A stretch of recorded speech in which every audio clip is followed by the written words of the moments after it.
Kabajamtootaa fi hordoftoota keenya odeeffannoo har'aaf qopheeffame dursuun hangafoota isaaniitiin isiniif eegalla. Muummeen ministeeraa fi jilli isaanii waliin Wallaggaa daawwachuun godinaalee Wallaggaa daawwachuun bakkeewwan albuuda hedduu daawwachuun haala nageenyaa waliin kan walqabatus dubbataniiru kan jedhuu fi miindaan hojjettoota mootummaa dabaluu isaan walqabatee miindaan abbootii alangaa fi hojjettoota mana murtiif akka hin dabalin jiraachuu komatan.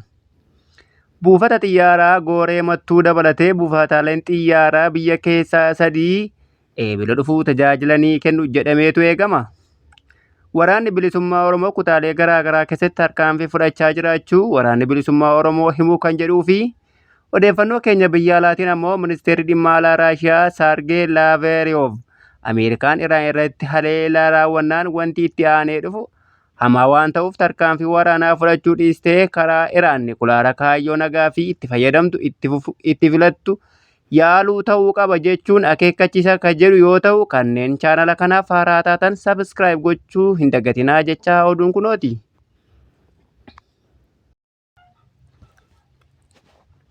Gootonni kaleessaa uummataaf qabsaa'an har'a nuyi wal waraanu otoo arganii deebi'anii du'a filatuu jedhan muummeen ministeeraa Abiy Ahmad godinaalee Wallaggaa daawwataniin kan kana jedhan.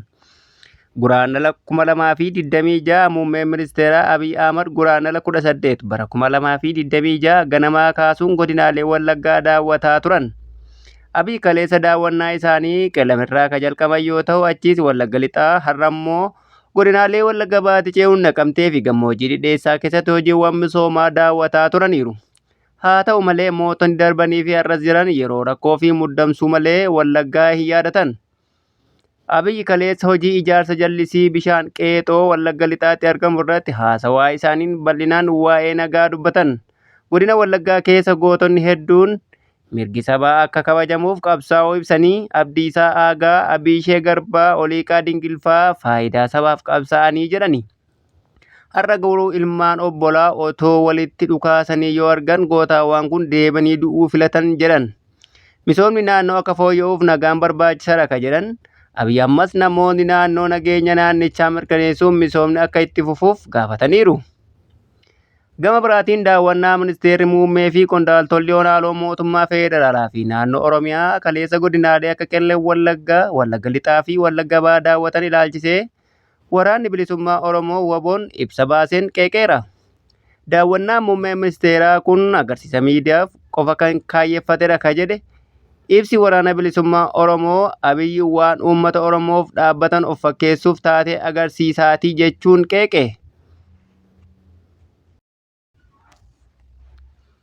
Miindaan hojjettoota mootummaa dabalamuu ibsameera. Ta'us abbootiin seeraa fi muudamtoonni manneen murtii hanga ammaa dabalataan miindaa akka hin arganne himan. Akka ibsa isaanii hojii isaan hojjetan ulfaataa fi itti gaafatamummaa guddaa kan qabu ta'us gatii hojii isaanii hin arganne jechuun rakkoo hamaa keessa jiraachuu dubbatu. Durgoon hojjettootaaf fooyya'e illee nu hin ilaallatu jechuun komii isaanii ibsaniiru. Haalli kun abbootii seeraa biratti guungummii olaanaa uumaa jiraachuu eeranii namni hooggantoota keessaa dhimma kana gaafatu akka hin jirre himan. Abbootiin seeraa hedduun ni aaru, ni gubatu. Garuu adabbii naamusaa sodaatanii ifatti dubbachuu akka hin dandeenye ibsaniiru. Birookiraasiin mana murtii walxaxaa fi iftoomina kan hin qabne ta'uu akkasumas sababa gahaa malee bakka fagoo tajaajilaa ooluu dirqisiifamuu dubbatan. Akkasumas akka waan abbootiin seeraa malaammaltummaa hojjetaniitti ilaalamuun dogoggora guddaa fi haamilee cabsaa ta'uu himaniiru. Namoota muraasni dogoggora raawwatan sababeeffachuun abbootiin seeraa lakkoofsaan baay'inaan haqaaf dhaabbatan jumlaan ilaaluun sirrii akka hin taane dhaamaniiru. Mootummaan komii isaanii akka dhaga'uu fi furmaata waaraa akka barbaadu gaafachaa jiru. Odeeffannoon kun OMN wabeeffachuun dhiyaateera. Buufata xiyyaaraa Gooree Mattuu dabalatee buufataaleen xiyyaara biyya keessaa 3 eebila dhufu tajaajila jalqabuu ibsame. Guraandhala 19 bara 2026 sararii daandii xiyyaara Itoophiyaa buufataalee xiyyaaraa biyya keessaa 3 yeroo dhiyootti akka tajaajila jalqabsiisu ibse. Dhaabbatichi ibsa kaleessa baaseen buufataaleen xiyyaaraa amma ijaarsarra jiran keessaa 3 jechuun buufata xiyyaaraa Gooree Mattuu, Nagallee Booranaa fi buufata xiyyaaraa Dabre Maarqos eebila dhufuu kan tajaajila akka jalqaban eereera. Buufataaleen ji'a booda tajaajila jalqaban kana keessaa 2 naannoo Oromiyaa keessatti kan argaman ta'uu kan ibse Dhaabbatichi torbanitti guyyaa 3 gara buufataalee xiyyaaraa sadeniitti tajaajila balallii jalqabuuf akka karoora baafatee jirus ibsa isaan eereera. Buufataaleen kunneen sadeen yoo tajaajilli seenan buufataawwan xiyyaaraa biyya keessaa gara 26tti guddata. Hojii raawwachiisaan garee sarara daandii xiyyaaraa Itoophiyaa Masfiin Xaasoo torbee achi aanu wayita raawwiin ji'a 6 dhaabbaticha dhiyeessanitti sararri daandii xiyyaaraa Itoophiyaa ammas buufataalee xiyyaaraa dabalataa ijaaruun tajaajila geejjibaa biyyattii wal qabsiisuu hojjetaa jira jechuun ibsanii turuun ni yaadatama. Obbo Masfiin ammas buufataaleen xiyyaaraa Gooree Mattuu, Nagallee Booranaa fi Dabra Maarqos eebbifamanii tajaajila imaltootaaf ol kaasuu keessatti gahee guddaa qaba jechuun ibsaniiru. Waraanni bilisummaa Oromoo Arsii Bahaa Aanaa Muneessaa ganda Heeban Laanqichaa keessatti guraandhala 18 bara 2026 tarkaanfii humna mootummaa irratti fudhateen injifannoo argachuu hime. Waraanni bilisummaa Oromoo zoonii Kibba Bahaa Oromiyaa keessatti humna mootummaa irratti tarkaanfii fudhachuu ibseera. Haleellaa gaggeesseen miseensota waraanaa hedduu du'aa fi madoon adabuu fi miseensota waraanaa tokko harkaan qabachuu beeksiseera. Akka ibsa waraana bilisummaa Oromootti haleellaan kun ergamtoota sirnichaa yookiin humna badii dalagaa ture irratti kan xiyyeeffate yoo ta'u, injifannoo argachuu isaa himeera. Dabalataanis waraanni mootummaa dhiyeenya hidhannoo haarawaa biyyoota garaa garaa irraa galfame keessaa meeshaalee waraanaa gara aanaalee adda addaatti qoodamaa ture. Waraanni bilisummaa Oromoo lolchiisee irraa hiikuun galii dantaa isaaf oolchuu ibseera.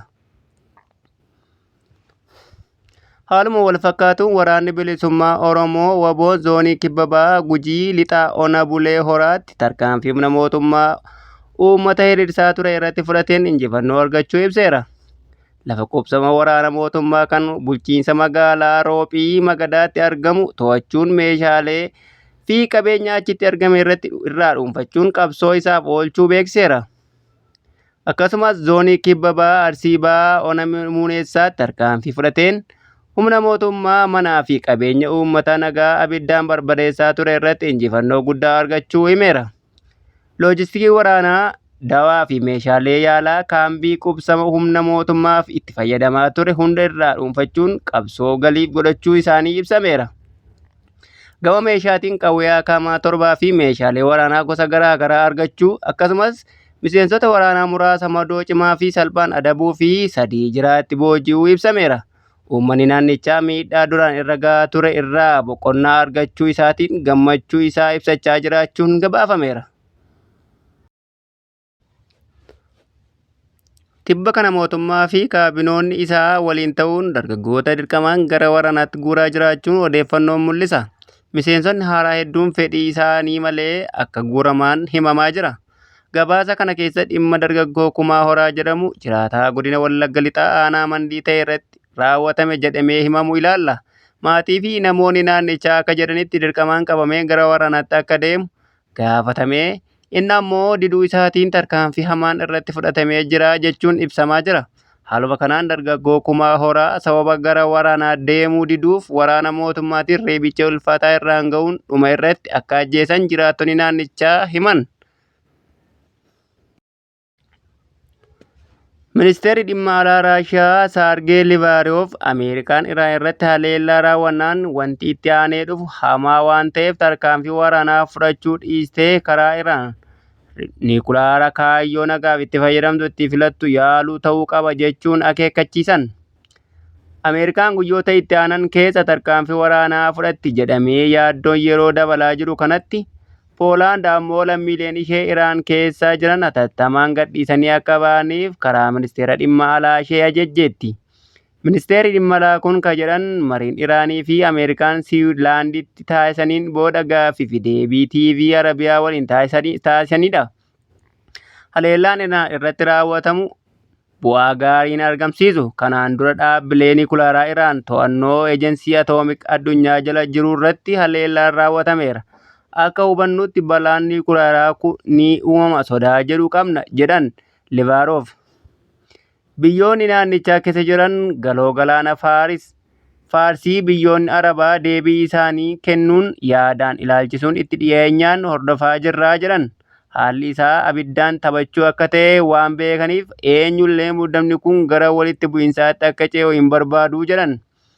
Muddamni kun hammaatu taanaan hariiroon Iraan, Saawud Arabiyaa fi biyyoonni ollaa biroo waliin qabataa dhufte dabalatee bu'aawwan garuu waggoota darban keessaa argaman ni balleessa yaaddoo jedhu akka qaban ibsuun Laavrov.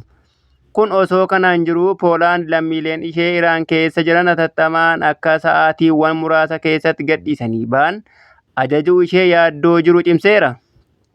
Kanaaf ammoo sababiin Iraan keessatti walitti bu'iinsi dhalachuu danda'a jechuun yoo ta'u, biyyattiin erga lammiilee isheetiif dabarsitee kennanii maaloo Iraan keessaa hatattamaan ba'a haala kamiinis gara biyya sanaa hin deeminaa jechuun akeekkachiifteetti.